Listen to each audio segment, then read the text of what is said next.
Hey, welcome to Trick Taking Table. It's Table again, and it is short story month again. So again, we're gonna cut to Taylor in a storytime sweater to tell you another horrible, embarrassing story. Hey, welcome back to Taylor's Embarrassment Corner, where the hits just keep coming, you know. I never know when to socially be honest with someone, which rears its head in this case. So some context. My family owned a restaurant growing up, and the previous owner had the same name as my dad, which would cause confusion. Let's say Bob in this case as the name. And people would come in and be like, hey, I need to talk to Bob. Hey, can you write something down for Bob? And sometimes they'd be talking about the old owner. This wasn't too bad. Usually the confusion would be sorted and it'd be all fine. One fateful day, I'm working the cash register, and someone comes in and they say, hey, I'm one of Bob's old friends. Can I talk to him? I'm like, oh, he's not here, but I'm actually Bob's son. How can I help you?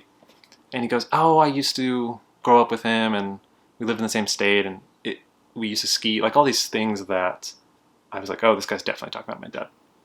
So we talked for like 5-10 minutes, and he's telling me all these stories and stuff. I'm like, okay, cool. And I'm thinking the guy's gonna like leave eventually, and he just keeps talking and talking. And then he gets to a point where he starts talking about like more recent stuff he thinks he knows about my dad. And it's starting to get pretty obvious that he's not talking about my dad, mentioning things about like kids or like his house and stuff. And then it gets to a point where I think he's just gonna leave, so I'm just like, yeah, you're still talking about my dad? And I'm just like, And then it starts to get worse and worse and worse. And he gets to a point where he's like, your dad remarried, right? And I am just, that's definitely not true. My dad has not remarried. So I don't know what to say, and I'm just like, So a normal person would say, you're talking about the wrong person. But this guy's been talking so long, I feel like guilty or something, so I just go, and I don't know what to do, I kind of freeze.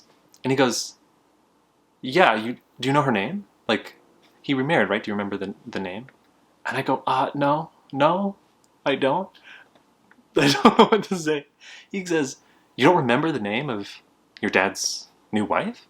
And I go, no, I've been away at college. He goes, you don't know her name because you've been away at college? I am so embarrassed. So I go, I need to get something in the back. I'll be right back. So I slink around the corner. I get in the back and I hide, and I am just like, please leave, please leave, please leave. I'm like crouched, just like hoping this guy will leave. And I see there's upfront cameras where you can see kind of what's going on in the lobby, and the guy's not leaving. And I'm waiting. I'm like, please leave. In comes my sister. Oh my gosh. My sister is like moving things around. She's up at the register, and she notices the guy and is like, hey, can I help you? And he's like, hey, I was just talking to Bob's son, and he was going to go in the back, but I was trying to talk to Bob, and my sister goes, oh, I'm Bob's daughter, I can help you. And I'm crouching there, and I'm literally hearing the same exact conversation flow. 5 to 10 minutes of the same stories, and it's like, she's like, yeah, cool. And it gets to the point where he's like, oh, he remarried, right? Do you know the name of his new wife? And my sister, like a normal person, goes, you're thinking of the old owner, the other Bob. And he goes, oh, okay, that makes sense. He proceeds to come around the counter and come in the back, and I'm hobbled there listening to them like a little gremlin. And he looks down on me and he goes, that's why you didn't know the name of your dad's new wife. It was a different person. And I'm like, well, duh. I'm looking up at him and I go, oh, okay. Just the most embarrassing. I'm like crouched like Smeagol in the corner and just so embarrassed. And he's like, yeah, so that's why. And I go, oh, that makes sense. Oh, wow. And he's like, right? Now that makes sense. And I go, that makes sense. Please leave. So embarrassing. Yeah, so it turns out you should just nip things in the bud, you know? What you gonna do? Anyway, back to you, Table. Oh, yikes, man. Yeah, that's brutal. You gotta cut your losses sometimes. Yeah, oof. The game we are covering today is Papayoo. The premise is it's kind of like Hearts on steroids. We covered a Hearts variant called Pip, where you don't lose 1 point per heart, you lose the pip value or the rank of the card. So if you took a 4, you'd lose 4 points. The premise is, though, that the heart suit is kind of like insane. It goes to 20. So if you get sluffed, you could take the 20 of the Papayoo crazy suit, that's 20 points. So it's kind of like just insane hearts. And it's on BGA, so I thought I'd show the BGA implementation. So let's go to the digital table and I'll show you how to play. The deck in Papayoo is made up of 4 suits and then a pain suit, so 5 in total, where the first 4 suits are standard card decks, so spades, clubs, hearts, and diamonds, and those are 1 through 10, and then the Papayoo suit is 1 through 20. Depending on the player count, you get dealt a certain number of cards. At 4, you get dealt 15, and then you're going to pass a certain amount of cards. And again, at 4, you pass 5. So players will select the 5 cards they want to pass. After they get their cards, a random die, as you can see up here, is rolled, and that suit is going to denote which suit's 7 is going to be worth 40 points, which is twice as many of the pain suit over here. It's a ton of points, pretty much. It's effectively the Queen of Spades in the game. In this example, it was the spades, funny enough. But all the 7s, as you can see, is the 7 of diamonds, have these kind of crazy Papayoo eyes, just to help denote that that is the huge point card. So then it's just trick taking, where it's must follow. You have to play a card of the lead suit. So in this case, everyone's playing spades, so I'd have to play the only spade I had. In the game, you're trying to avoid points. There's no shooting the moon. If you're jumping ahead, you can offsuit when you don't have the falling suit. So I played the pain suit and gave that player 13 minus points. As you can see here, the pain suit is its own suit, so you do have to follow suit if it's led. And you play hands equal to the number of players, and then whoever has the most points at the end wins. So that's Papayoo, and I'm not too big of a fan.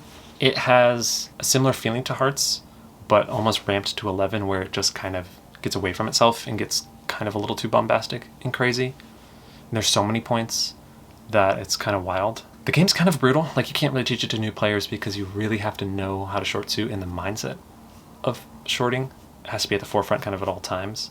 We played with a new player and they got like destroyed. It's kind of like a knife's edge, really, this game, just because you can get doled out so many points in a hand. Like if everyone short suit, 20, 19, 18, that's like a lot of points in just one trick. Obviously that's worst case scenario, but you can kind of show the volatility of it all. Yeah, I just kind of missed the strategicness and the depth and the pace, the kind of measured pace of Hearts. And this one kind of threw it out the window. And I know that's the point. I know it is meant to be kind of a wacky, crazy game, but it's tough when you're playing a wackier version of a game and you just keep getting reminded of the better one. Some of these Hearts variants, you're like, oh, this is the variant, this is what it tries to do, and I can like separate myself from Hearts and like comparing it too much to Hearts. Like Salvage, we covered Salvage, where like it has the Hearts feel, but it does so much with the bidding and the mitigation that you don't have to think about Hearts and comparing it to Hearts too much because it does so much differently. This one was so similar and it was wacky that it was tough to want to play it over Hearts. Hey, Spirit of the Stairs, Taylor here. I forgot to mention the die and the fact that there's no shooting the moon. So no shooting the moon just removes such an interesting layer to Hearts. I guess it makes sense because there's so many points in the game, it'd be hard to capture all of them. But when you lose that, it loses that fascinating teeter-totter of what makes Hearts so great, is that you can flip the script on everyone and take everything and then kind of surprise everyone if they're not paying too much attention to doling out the points equally. But the die, oof. The fact that you pass 5 is kind of interesting, but when you have the die making what effectively is the Queen of Spades, in this game it's the 7 of a random suit, be any of the 7s, then while you have that surprise aspect and you have to kind of prepare for all the suits to be hard, then it just makes it so none of the suits are interesting or special. Hearts, you have that added layer of the spades are terrifying, and that is a really important suit to pay attention to, including the Hearts, right? But when you make all the suits equally pay attention to-able, then you make none of them special, which loses, again, another kind of texture layer to Hearts. So sorry to chime in and just dogpile on more things I don't like, but anyway, back to the review. So that's Papayoo, and if you wanted more pain in your avoidance games, check it out. If you wanted Hearts and you wanted to ramp it, if you like more crazy card play where things can happen and wild, zany, like, oh, that's brutal, tricks can happen, definitely check it out. It has those moments of just like, oh, I'm so sorry, but you're getting roasted. Kind of like Stick'em, just like, ooh, that person is done for. And when you give them like 30, 40, 50 points in a trick. But yeah, definitely check it out if you're into that kind of zany craziness. Thanks so much for watching.